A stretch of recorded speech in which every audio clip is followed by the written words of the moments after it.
Om Namo Bhagavate Vasudevaya. Om Namo Bhagavate Vasudevaya. Om Namo Bhagavate Vasudevaya.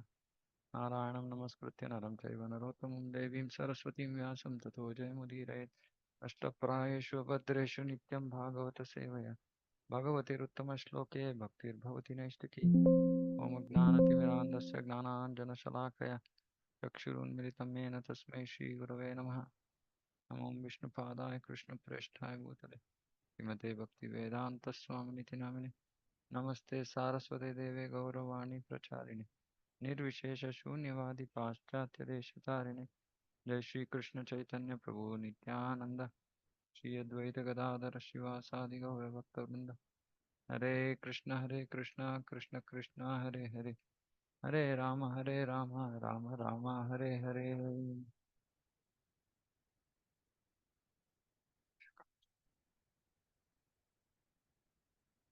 Okay. Srimad Bhagavatam, Canto 4, Chapter 8, Verse 39. Maitreya Uvacha Iti Udahratam Akarnya Bhagavan Naradastada Prita Pratyahatam Balam Sadvakyam Anukampaya. Sage Maitreya continued, the great personality Narada Muni, upon hearing the words of Dhruva Maharaj, became very compassionate toward him, and in order to show him his causeless mercy, he gave him the following expert advice. Since the great sage Narada is the foremost spiritual master, naturally. Yes, Mataji? Hare Krishna, Prabhuji. Yeah. Prabhuji, your voice is very low today. Sorry. Very low. Hare Yeah. Krishna. Hare No problem. Like usually you're a little louder. Hare Krishna, Krishna Krishna, Hare Hare. Hare Rama, Rama Rama, Hare Hare. Slightly louder, Prabhu. Still not good? No, Prabhu, it's the same. I don't know. I'm finding it a little softer today. I'm sorry. Okay. What about others? It's better now, Prabhu. Like when you said, what about Better? others? Okay. Okay. Since the great sage Narada is the foremost spiritual master, naturally his only activity is to bestow the greatest benefit upon whoever he meets. Dhruva Maharaj, however, was a child, and so his demand was also that of a playful child. Still, the great sage became compassionate toward him, and for his welfare he spoke the following verses. So this is great devotees are always compassionate. Now, what does compassion mean? So can somebody explain? What does compassion mean?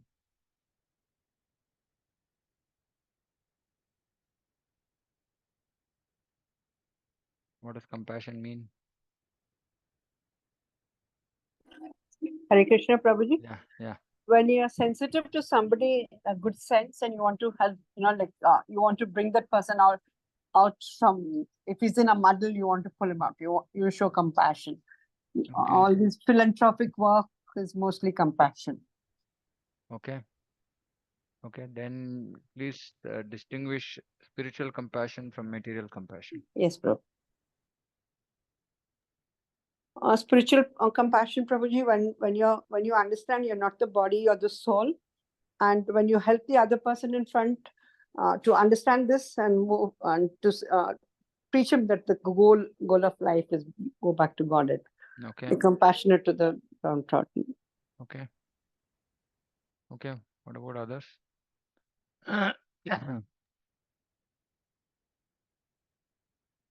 Prabhuji read somewhere like Prabhupada mentioned that compassion for the like the dress of the drowning man. Yes, it is not really compassion. Like we have to work on the level of the soul to take them out of the entanglement of birth, death, old age, and disease.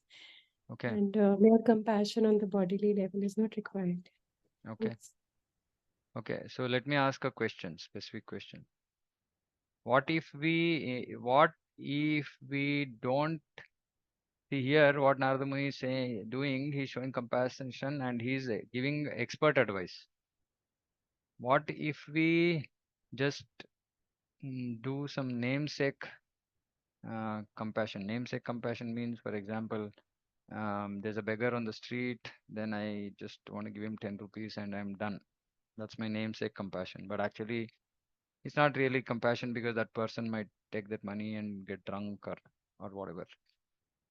That's a material example. Spiritual example is somebody is not willing to follow rules, regulations, wants to do bhakti however they want. Then does letting that person do like that, is that compassion? Or what is actual understanding?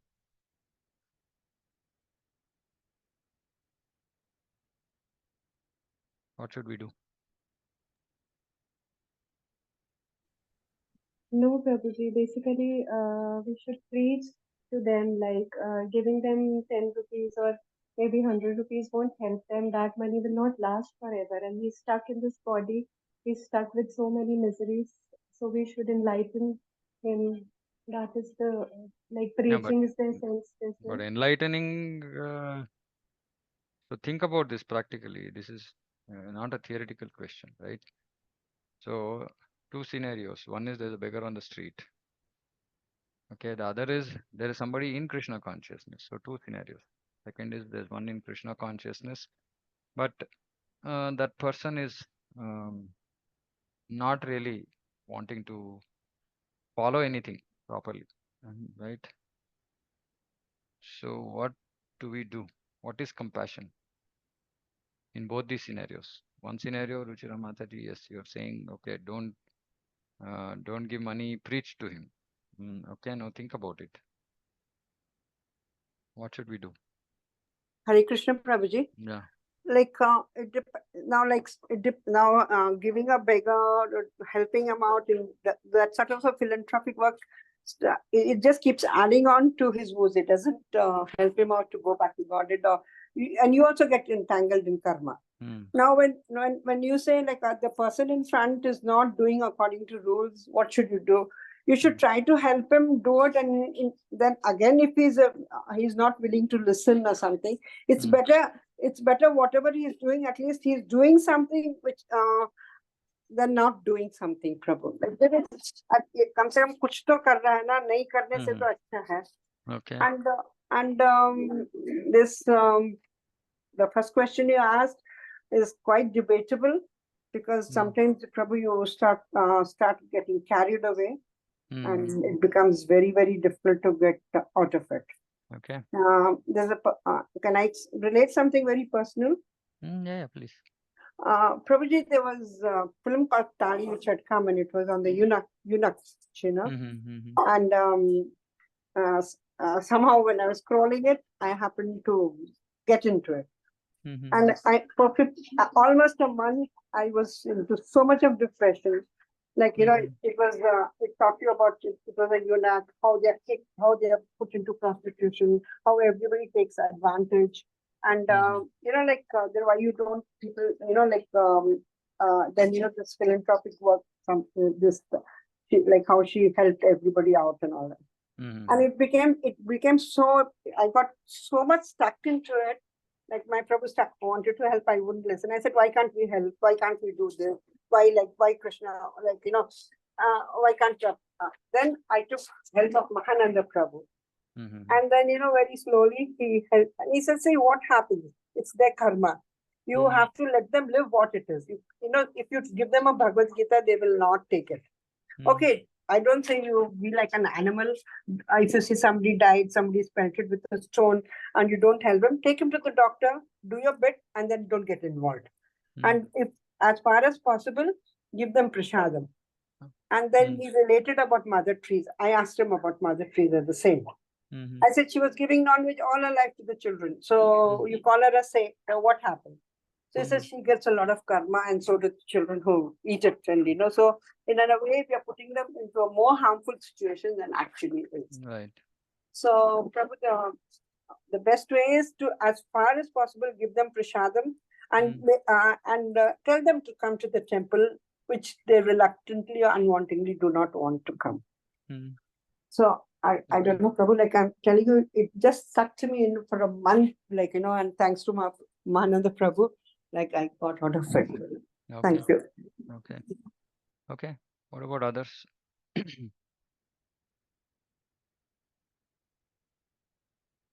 Okay. So, see, basically we have to understand, yeah, like compassion to the dress of a drowning man is useless.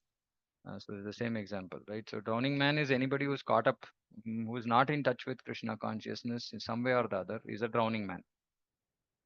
We shouldn't make the drowning man drown faster. mm, Or even if we make him drown slower, it's of no use. Meaning, doing some temporary stuff, etc. The bodily platform is actually useless. Yeah, like we might also get entangled in that, like Mataji said. Prasadam is the only option for such people. We can't go and advise to these people, right? So we should understand preaching doesn't mean that everybody has to be treated similarly, right? So we have to see the person, ability of a person to accept things, etc. And then based on that, we should decide what is the best course. But compassion only means bringing a person closer to Krishna. Now, of course, we also have to understand one thing, saying that there is a difference between letting somebody be at their own level of Krishna consciousness. For example, I asked saying that second question, somebody is not following rules, what should we do? Okay. So we should try to help them, tell them, make them understand what Krishna consciousness is, make them understand what is the goal of Krishna consciousness, make them understand that the goal of Krishna consciousness is not sense gratification, right? Help them to do their sadhana, which is basically their chanting and hearing and honoring prasadam, associating with devotees on a regular basis, and help them understand. Like basically, they have to be told that this bhakti is not for sense gratification. It's not, our aim is not Mishra Bhakti. At least this should be, we should help them understand this, right? Because mostly it's a matter of not letting people know what they are supposed to do, right? Especially after one comes into Krishna consciousness, he starts chanting, etc. They need to be told what needs to be done. Most people don't know actually, and in ignorance, they're just doing whatever they're doing. So, in the name of compassion, we should not just let, there can be exceptions to the rule, right? But it cannot be the rule. The rule cannot be that, okay, do whatever you want. The rule has to be follow. And then, okay, then there are some exceptions for whom, based on real, their life scenarios, etc., some leeway could be given, right? But compassion doesn't mean do whatever you want. Because Prabhupada, if he wanted to give that kind of compassion, he would have not given four regulative principles. Just imagine going to the West and talking about four regulative principles. I mean, it's like anybody else, like, yeah, that's why so many people came and told Prabhupada, why you are being so strict? Why don't you just let go of this? At least, this whole illicit sex business, so many people will come, or meat eating. But Prabhupada said, no, how can we do that? I mean, this is what is Krishna consciousness. If I remove those and let people do whatever they want, then that's not compassion. In fact, that's again bondage, right? We are just binding them to the material world further. So please understand that we should not following rules is not, or not, yeah, some people say, okay, I'm not following rules, yeah, because somebody showing me compassion on me. Mostly the response I get is, my guru is very compassionate. Every guru is compassionate, and compassion of a guru means to give instructions. See here, what did Narada Muni do? He was very compassionate and he gave expert advice. He didn't say, okay, chill maro, right? So guru's compassion means making sure that the disciples follow. Actually, that is what guru's intention is. But what happens? Disciples, they don't want to hear, and then in the name of compassion, they'll take their own route. And yeah, it's like, uh, initially I used to realize when I came into Krishna consciousness, I saw so many people just saying Prabhupada said, Prabhupada said, Prabhupada said, and somehow from my own reading, I never felt, or I couldn't recollect Prabhupada having said that And over years, I figured that, it has become like it's just safe. If you just say Prabhupada said, then nobody will question. Right? So it's like that, if you just say, okay, my guru is compassionate, then nobody will question. And then I can do whatever I want. So this is just people cheating themselves. So others who understand right and wrong, what the Shastra is saying, should actually help. Not that we turn a deaf ear towards it, saying, okay, somehow they are doing. No, that's like a very, that's not, that's not really, what should I say? That's not the ideal. Just letting anybody do whatever they want. Because the whole idea of bhakti is bringing fallen souls and then raising them up, right? Up, the Nishtraigunya Bhavarjuna, right? Transcending the modes. And transcending the modes, the process itself is so powerful that it will make a person transcend the modes. But provided that person follows the process properly. But if we don't even tell, or in fear of saying, okay, if I tell this, then this person might stop coming, and then let a person do whatever he or she wants to do, that's not compassion at all. That's a completely wrong understanding of compassion. To let people continue to drown in the material world is not compassion. And if you think that, okay, it's okay, somehow let him just do some kind of bhakti. No, actually, it's not bhakti at all. Please understand. It's called bhakti abhasa. If you are doing bhakti in the modes, it's not actually called bhakti. It's bhakti abhasa. Abhasa means semblance of bhakti. It just looks like bhakti. And what is the result? Yeah, of course, that person might go to Swarga, right? If he's not doing pure devotional service, he will go to Swarga. Now, what did we do? Yeah, we just elevated that person from material world to Swarga. Now, because his whole mood was still sense enjoyment, he will go there and very high chances that he or she will forget bhakti in Swarga. So what did we actually help? What did we do? It's just a different way of that same thing. I'm giving money to the beggar. It's just a different, uh, scenario. That's all. But it's very similar, right? Because the person will follow mixed devotion or bhakti abhasa, then he or she will go to Swarga. So just elevating material condition. That's all we did. We didn't do anything more.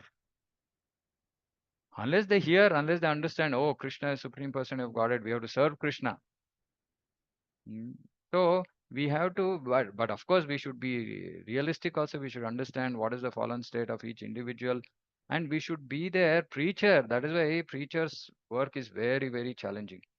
We can't let anybody go away. At the same time, we can't let them spoil things for others, right? We can't create like a, temple cannot become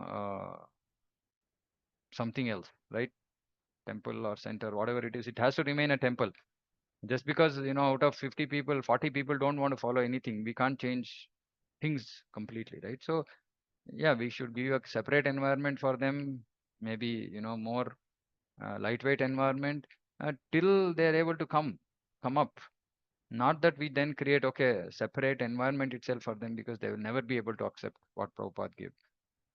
So this is all not compassion. This is deviation from what Prabhupada wanted us to do. So Prabhupada, the idea was very, very clear. He said outreach can be as, it could be creative. Outreach can be creative.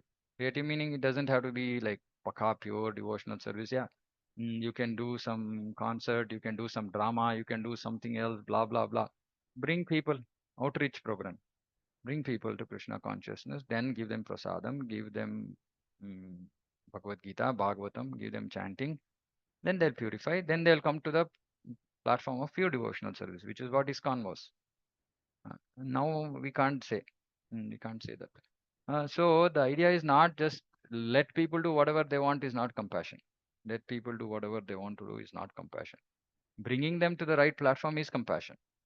And that compassion requires expert advice. So this is the whole thing.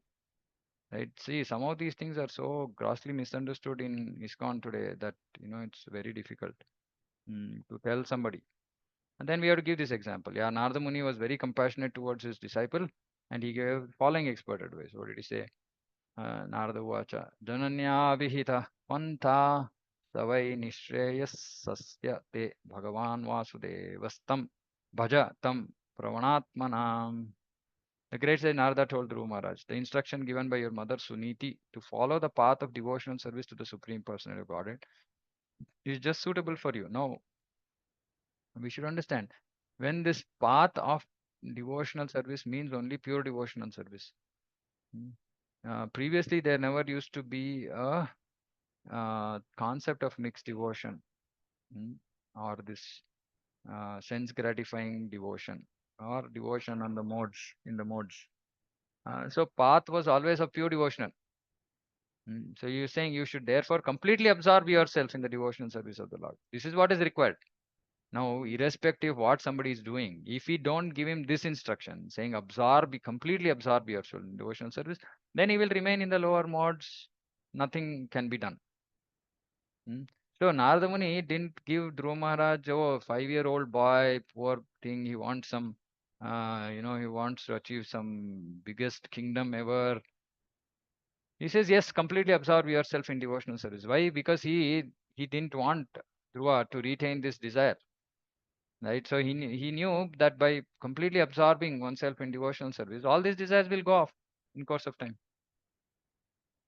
Dhruva Maharaj's demand was to achieve an abode even greater than Lord Brahma's. Within this universe, Lord Brahma is supposed to be in the most exalted position, for he is the chief of all demigods. But Dhruva Maharaja wanted a realm beyond this. Therefore, his desire was not to be fulfilled by worshipping any demigod. As described in Bhagavad Gita, the benedictions offered by demigods are all temporary. Therefore, Narada Muni asked Dhruva to follow the path recommended by his mother to worship Krishna, Vasudeva. When Krishna offers anything, it is beyond the expectation of the devotee. See, this is also very, very important. When Krishna offers something, it is beyond the expectation of the devotee. That is for those who are completely dependent on Krishna. He will offer. He will do something. Right? Why will he do something to the devotee? Because the devotee wants something to be done not for his benefit but for Krishna's pleasure. So devotee might be expecting 10, Krishna will give 20, because he knows that there is no personal motive in that attempt of whatever seva the devotee is doing. So then it is beyond the expectation. But when we read this beyond the expectation, the devotee will think, okay, I wanted 10 rupees, Krishna is going to give 100 rupees. If it is for my own requirement, he may or may not give. That depends on Krishna. But if it is for his service, he will definitely give. He will definitely give, and he will give beyond the expectation of the devotee. This is the power of pure devotional service. Power of pure devotional service is Krishna Karshini. Krishna gets attracted, and then he will help the devotee. It's like the father, like getting chocolate and giving to the child. Child will give the chocolate to the father, little bit of the chocolate. It's like that. Like devotee is trying, sincerely to serve and please the Supreme Lord. Of course, devotee knows that he is helpless in that service because he's not in control. Supreme Lord is in control. Now, Supreme Lord says, okay, this devotee wants to offer this to me. Okay, let me make him offer 10 times more than what he is wanting. Because actually, Krishna knows that devotee actually wants to offer the moon. But then, because he's not able to, he's just offering a rasgulla. And so, Krishna will take care of that. Right? Krishna will give beyond the expectation of the devotee. But this is only for pure devotees. When the devotion is without any other intent, any other motive. Both Suniti and Narada Muni knew that the demand of Dhruva was impossible for any demigod to fulfill. Therefore, both of them recommended following the process of devotional service to Lord Krishna. Akama sarvakama va mokshakama udaradihi tivrena bhakti yogena. Even if somebody has some material desires, still one has to do tivra bhakti. Still one has to do intense devotion. Narada Muni is referred to here as Bhagavan because he can bless any person just as the Supreme Personality of Godhead can. He was very pleased with Dhruva Maharaj and he could have at once personally given whatever he wanted. But that is not the duty of the spiritual master. The duty of the spiritual master is not to give what the material things the devotee disciple wants. His duty is to engage the disciple in proper, please note this word, proper. Disciple in proper devotional service as prescribed in the Shastras. So if we are preaching, our duty is to engage those who have come to us, those who are Krishna sent to us, in proper devotional service as prescribed in the Shastras. Of course, some maturity is required. Some ability to deal with people, deal with situations, etc. is required. But the idea is to teach, engage in proper devotional service, meaning pure devotional service. Krishna was similarly present before Arjuna, and even though he could have given him all facilities for victory over the opposing party without a fight, he did not do so. Instead, he asked Arjuna to fight. The same way, Narada Muni asked Dhruva Maharaj to undergo devotional discipline. Please note, in order to achieve the desired result. So, in anything we do, we need discipline. We need devotional discipline. And we need to engage in proper devotional service. Right? So, these are all important things to understand. And we should also have faith that Krishna, when we're trying to do something for Krishna's pleasure, Krishna will go beyond the expectation of the devotee.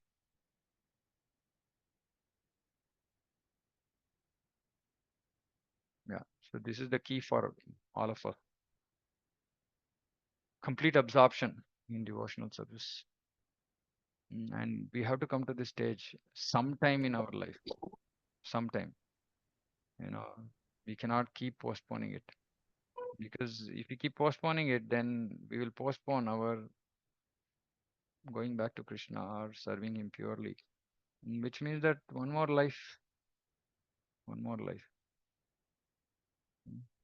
So this is very, very important, this complete absorption, We are now just engaged in devotional activities without absorption. So that is otherwise called mechanical devotional service. Mechanical devotional service is of no use. No use meaning, yeah, it's of some use. If at least we are trying to do it purely, then it's of some use. If you are trying to do devotional service with some material gain in view, so like I said, it's going to just take us to Swarga and nothing else. If you want to do pure devotion and we are trying hard, but we're not able to completely absorb ourselves, it's okay. It's a stepping stone. Eventually, we have to come to this complete absorption.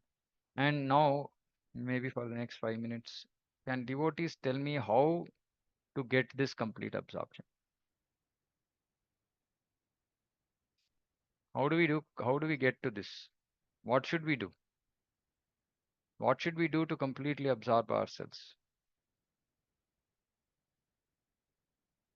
And practical, please, there, practical thoughts. What should we do? And this is a practical question, right, for all of us. For all of us, it's a practical question. How do we completely absorb ourselves in devotion?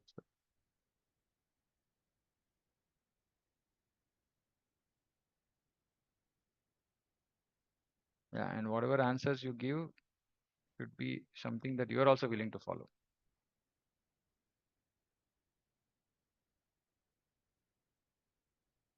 Yes. Any thoughts? Hare Krishna. Yeah. Need to do seriously. Can't hear you, Gyanendra Prabhu. Your No, you have network is. to seriously chanting properly and Yeah. do service. These two things is No, required. that everybody is doing. No, everybody is doing service. Everybody is doing chanting. That is a process. But we are not doing properly. That's why our bhakti is not So that's improving. what I'm asking. I'm asking practical question. How do you now, if I ask you, Gyanendra Prabhu, from tomorrow, how can you do completely absorb yourself? Is there an answer? That is the question. The question is, what should we do to get to this stage? Yeah. Prabhu, whatever time we spend during the day, how do we, translate that to devoting or taking different services which are aligned to Krishna conscious? Okay. So investing more time, say, just not the chanting, but apart from that, like say book reading or any services what we can actually take up. So indirectly, we are exposing ourselves less to the material Okay. tasks. Okay. So that can cleanse more, and then that can improve our sadhana and bhakti. Okay. Okay. Yeah. Good Or thought. we can think how to always think how do I preach something? How to bring more devotee to Krishna consciousness? What I can do? No, On what, thinking is one. Yeah. Okay. We can also think. what I can do my as per my ability. How I'll preach or how I'll tell to Okay. people to come Krishna consciousness. Always, if you think that, then Krishna will give some idea or something. Okay. Uh, Ganadhar Prabhu, your voice is very, network is very bad. I mean, it's very patchy. yeah, I was able to understand, but very patchy. Yeah. Yeah, yeah, Ganadhar okay. Prabhu. Prabhuji, this is Nayak. Yeah. I hope you can hear me, right? Yeah, please. Yeah. So, as you rightly mentioned, we have to think practically and answer this. So, as per my experience, and which is feasible, so first of all, this is for the beginners like me. Thing is, we have to have a complete 100% trust in Lord Krishna, first of all. It's not supposed to be like 50-50 or 70-30, 100%. Okay. That means we have to think thoroughly that he is with me for anything and everything. And that's a strong belief. That belief should be strong, first of all. Okay. So that is one thing. And second thing, throughout the day, whenever possible. So because I try to implement that, I say, I do anything instead of saying, oh my God, this, that. I say, Narayana, Hare Krishna. So try to have that word to implement throughout the daily routine whenever Okay. we say anything. So what happens? Unknowingly, we tend to tell the name of the God, Krishna, and then that reminds me about him. And then wherever possible, where we can involve, including these sessions or maybe in a bhajan, wherever possible. So try to, because evening time when we go to temple, wherever, Krishna bhajan or anything going on, just try to participate that. So that way we can start, because we're all busy with our materialistic life, because we are committed there. But to suddenly isolate from there to this side, not that easy. But step by step, if we implement this is what I am implementing, and this is what I am practically following also. And there might be many things which we have to follow, but these are the stepping stones which I am trying myself. Okay. Nice. Okay. Thank you, Prabhuji. Okay. Thank you. Hare Krishna, Prabhuji. Yeah. The first thing, of course, is chanting and following the 4 regulative principles. But my biggest impediment is, my sense gratification. If my senses are, like dovetailed to Krishna, I suppose, that is the key where I'll start remembering him more and more. And then to see everybody as a part and parcel of the Supreme, as the soul. That, because Prabhu, like I find, like when I, like at home, when I and Prabhu are there, I find him more simpler than me, because I don't know if it is the nature or what it is. If your senses are working towards the Lord, then like you will be all the time absorbed in Krishna consciousness. Okay. But when the eye comes and the senses are so strong, Prabhu, I mean, I go through this every moment. Okay. Anything else? Prabhuji, preaching helps us in absorption. Like if we are preaching, we prepare for the things we have to tell and things like that. And avoiding non-devotee association, like with myself, it's like when the TV is on in one room, or like my husband and sons are sitting, I just give an excuse and go to another room, or maybe I'll serve them and then I'll move out of the room. Maybe I want to sit with them, but like it is so contaminating. The music is going on in television. So in my situation, I have to take care of that I avoid that association. Okay. Any other thoughts? Okay, so I'm just going to give it's just a very very high level direction, right? Which generally we should follow irrespective of what stage in devotion we are in. For us to completely absorb ourselves in devotion service, we have to gradually reduce our absorption in material life. It's a simple statement. Okay, now what this means would mean different things to different people. So reduce our absorption in material things. So both of them can happen, have to happen in parallel. Like Prabhupada said, it's like hunger, right? When somebody is hungry and he starts eating, he feels satiated and his hunger also has to subside. So the process of bhakti is such that if we are actually following the process properly, then the absorption in material has to decrease. As absorption in material decreases, absorption in devotion goes on increasing.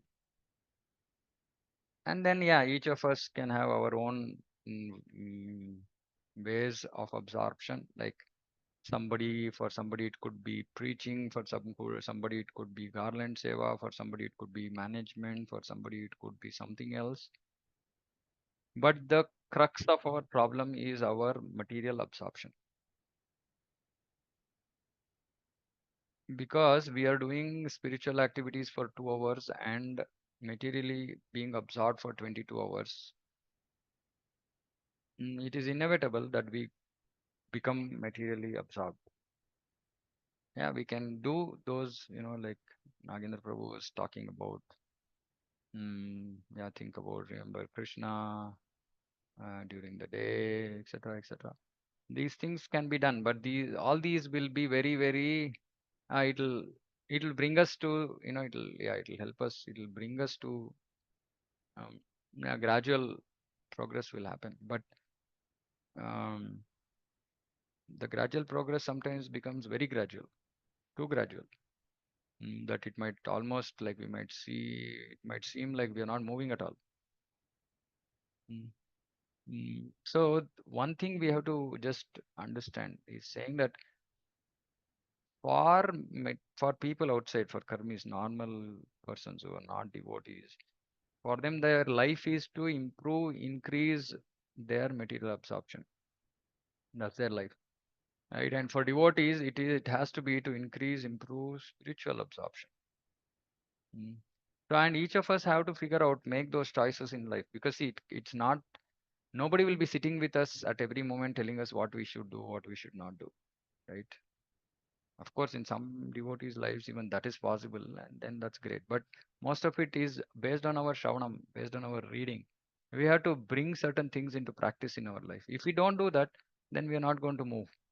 And we'll remain where we are. We might even slip downwards, etc. So material absorption has to decrease, spiritual absorption has to increase. And for each of us, that spiritual absorption might be something different, but there has to be something for us to absorb ourselves spiritually. If we simply think I'm going to do 2 hours chanting and then some half an hour reading, that's not going to enable any higher level of absorption, right? So we have to take up something which is beyond our comfort zone. Beyond our comfort zone. I think at least I see many devotees in at least my areas that I am taking care of. I think devotees absorption is slowly and steadily increasing in devotional service. I can see that previously those devotees who used to only reply to messages once in a week, now at least I see them replying twice or thrice in a week, right? Which means that slowly their absorption towards spiritual activities are increasing. Well, this is not our ultimate goal. What is our ultimate goal? Our ultimate goal is actually to 100% all the time think about what can I do to give pleasure to Krishna. 100% of the time. Right now we might be in 5%, somebody might be 10%, 15%, etc. So you have to be aware of this goal first of all. And day in, day out, we have to practice and make sure that we are not willingly getting entangled into material things. Willingly, we should not get entangled in material things. Inevitably, yes. For example, yeah, somebody has a job to do. Okay, whatever the job requires, but we don't do what the job requires. We go overboard. Atyahara. Nectar of instruction says atyahara prayasa, and too much of material endeavor is not good. So these things we have to understand and we have to put into practice. So one of the This verse from Nectar of Instruction is a guiding force. Then Anya Vilashita Anukulya Sankalpa Pratikulya Savarjanam, that is also a guiding force.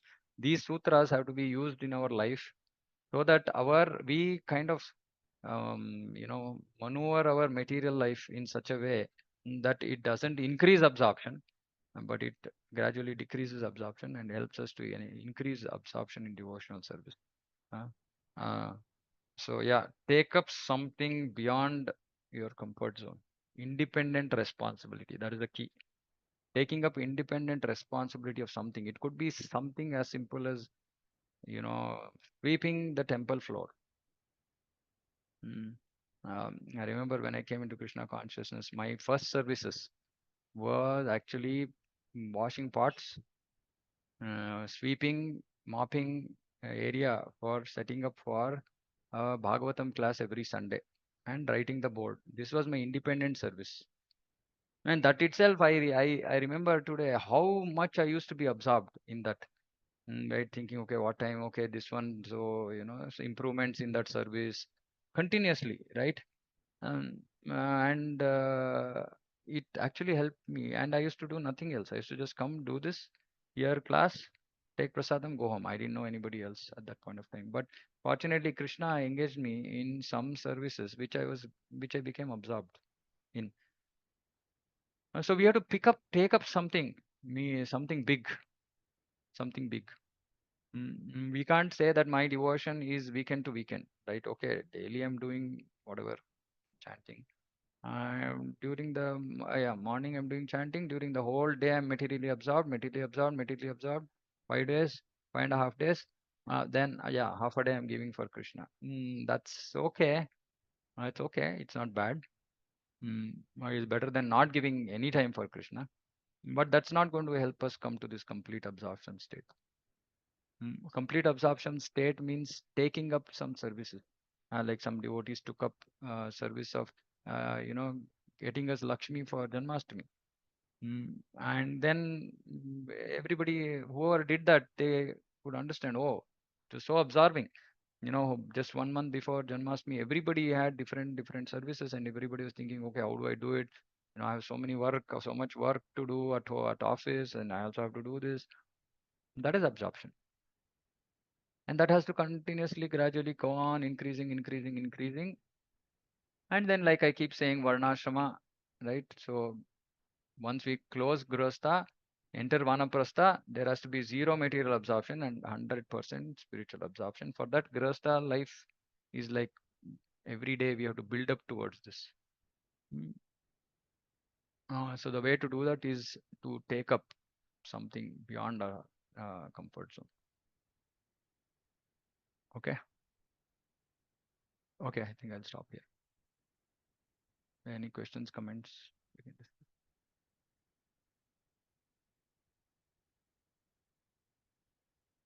Okay, so everybody can send me one liner personally saying what are you going to take up which is beyond your comfort zone. Otherwise, this is all just theoretical. We come here, discuss Prabhupada's purports every day, and then no change in life means useless, not much use. So at least all the not Sumantra Mataji and Ankul Prabhu, obviously, I should send them. But the others, I want all of you to please think and drop me a line. Could be anything. It could be anything. It could be literally anything, like I said. But the absorption.